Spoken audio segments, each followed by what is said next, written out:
Hello guys, ayan, nagluto po tayo ng Japanese food na ulam, ayan. Hindi ko po alam ang tawag dito, ginaya ko lang sa recipe. So, ayan po yung ating ulam for tonight.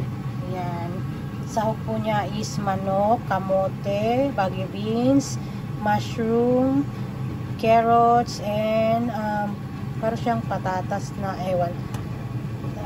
Kawayan yan ang hindi ko alam tawag din, basta gubo. Yan po ang aming ulam for today. And then meron tayong ulit niluto naman ito, kumukulo pa lang. Ayan, baboy na may gubo din, na parang ano yung tawag dito sa kawayan na yan, burdock root ba yun, basta yun na yun. And ninjin or carrots, basta Japanese food po siya na ulam. So yan po ang ating video for today. Magulo po pero masarap po yan. Hindi ko lang kasi ma-explain sa English kasi yung mga gulay dito sa Japan eh. Ayan.